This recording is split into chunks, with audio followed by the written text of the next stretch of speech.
Poor rover. Look at his broken leg. However, look what we get to play with.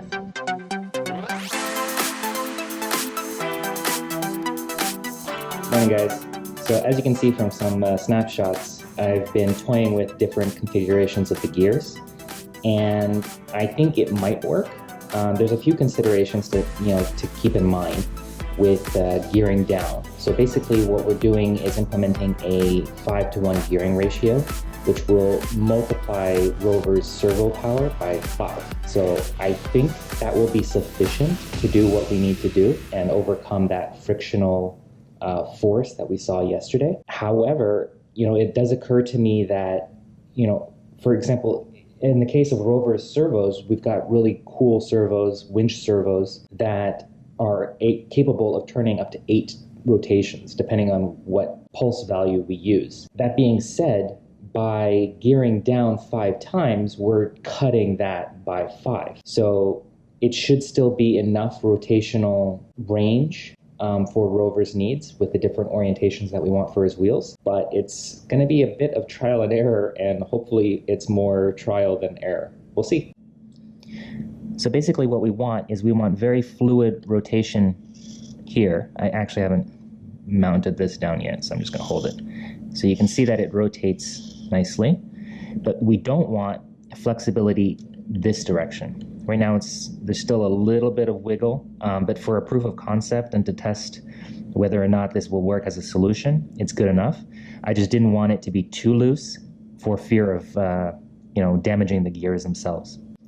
The lower leg assembly, we actually haven't changed at all yet. It's really just the clamping hub down below here, and that's going to mount onto the D shaft and just basically frictional force.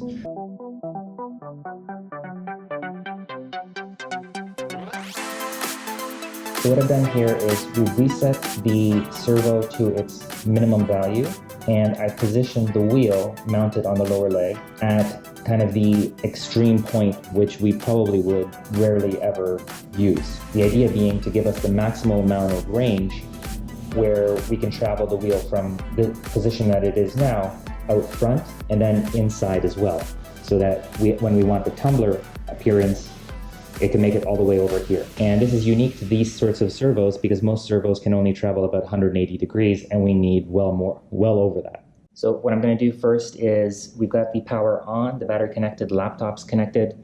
What we'll do now is power on the power module for the servo controller board, allow the servo to reset itself before we upload any new code. Right now we have it at position 650. I'll change it to position 700 with a time value of 1000 milliseconds or 1 second. So that should be a very small move. I'm just going to hold the wheel up.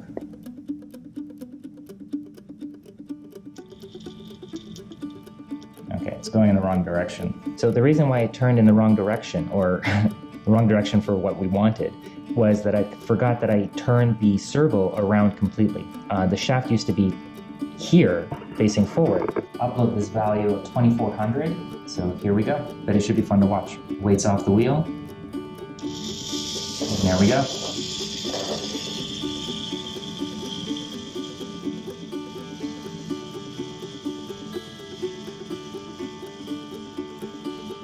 So that's a full rotation there.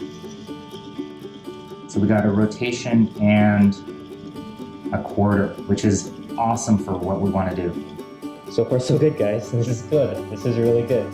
So this gearing has basically given the servos 5 times the amount of power, which seems to be working so far. Now that we've got it over at its maximal position, that 2250 value, I've repositioned the wheel back into kind of its minimum, and what I want to do now is send a value that would straighten it out. And it's basically a bit of trial and error, see what value takes it from this position over to a straightforward position on the outside here. So just looking overhead, it's almost perfectly straight.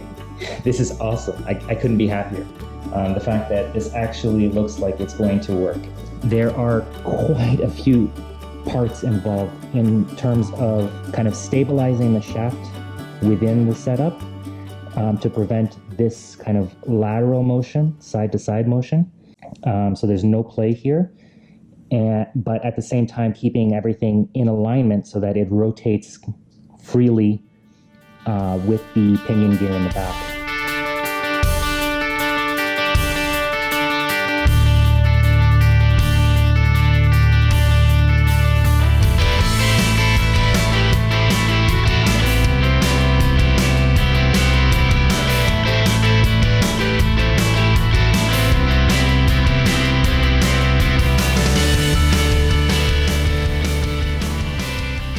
It took all day. The sun is going down, but we got it.